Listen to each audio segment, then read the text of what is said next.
Video হচ্ছে। Alright guys, today we'll talk about Cushing syndrome and Addison disease. প্রথমেই বলে রাখি দুটোই কিন্তু হরমোনাল ডিসঅর্ডার। আমাদের কর্টিসল হরমোনের যখন প্রোডাকশনটা বেড়ে যায় বা কমে যায় তখনই এই ডিজিজ দুটা উৎপত্তি ঘটে। মেইনলি যখন কুশিং সিনড্রোম বলবো, আমাদের বডিতে যদি কর্টিসল হরমোনের প্রোডাকশন অতিরিক্ত হয়, মানে অনেক বেশি হয়ে থাকে, তখন বডিতে বিভিন্ন সাইন সিমটম দেখা দেয়। এই সাইন সিমটম গুলোকে একত্রে বলা হয় কুশিং সিনড্রোম বা কুশিং ডিজিজ। অ্যাডিশন ডিজিজের ক্ষেত্রে ঠিক এর বিপরীত সিনারিও। এক্ষেত্রে কর্টিসল হরমোনটার প্রোডাকশন অনেক কম হবে বা হবে না বললেই চলে। এবারে আসি আমরা, কর্টিসল হরমোনটা আসলে কি? কর্টিসল হরমোন হচ্ছে একটি স্টেরয়েড হরমোন, যেটি কিনা আমাদের অ্যাড্রেনাল গ্ল্যান্ড থেকে প্রোডাকশন হয়, সিক্রেশনটা হয়। অ্যাড্রেনাল গ্ল্যান্ড কিডনির উপরে দুইটা টুপির মতো থাকে, এই দুটোই হচ্ছে অ্যাড্রেনাল গ্ল্যান্ড। তো এবার কর্টিসল হরমোনের কাজটা কি আসলে?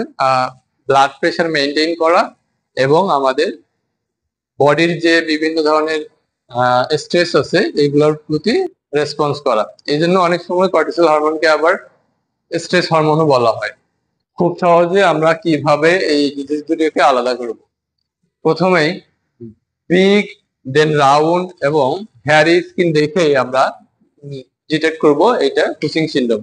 এছাড়াও এই ডিজিজ হলে আমরা দেখবো যে পেশেন্টের বিপি হাই থাকবে, সোডিয়ামের পরিমাণ নর্মাল লেভেলের চেয়ে অনেক বেশি থাকবে, এছাড়া ওয়েট গেইন হবে, আর তার ওভারঅল বডিতে হেয়ার থাকবে। আর আপার ট্রাঙ্কে তার হচ্ছে ওয়েট গেইনটা ভালোভাবে দেখা যাবে। সেই সাথে মনে হবে তার যেন একটা এক্সট্রা ফ্যাটি লেয়ার এখানে ঝুলে আছে।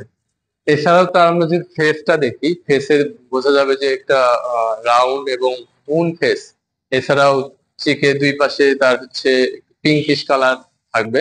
তো এইগুলা দেখেই আমরা মেইনলি একজন কুশিং ডিজিজের পেশেন্টকে আইডেন্টিফাই করব। এবার আসি অ্যাডিশন। আগেই বলছি অ্যাডিশন হচ্ছে কুশিং এর ঠিক বিপরীত সিনারিও।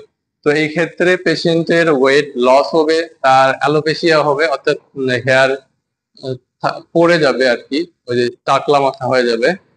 দেন তার হচ্ছে সবকিছু বিপি লো হবে, মানে এভরিথিং তার লো হবে, কিন্তু পটাশিয়াম এক্সেপ্ট পটাশিয়াম, তার পটাশিয়ামের লেভেলটা একটু হাই থাকবে। যার কারণে আমরা যদি কোনো ইসিজি পেপার দেখি এই অ্যাডিশন ডিজিজের পেশেন্টের, তো সেক্ষেত্রে আমরা তার টি ওয়েভটা যেটা আছে ওইটাকে একটু পিক দেখবো এবং এসটি এলিভেশন হবে। তো এখান থেকে সহজে বুঝতে পারবো যে এটা এডিশন ডিজিজ। মোটামুটি এই হচ্ছে এডিশন এবং কুশিং সিনড্রোমের মধ্যে পার্থক্য। আমরা বেসিক্যালি এইভাবে এটা মনে রাখতে পারবো।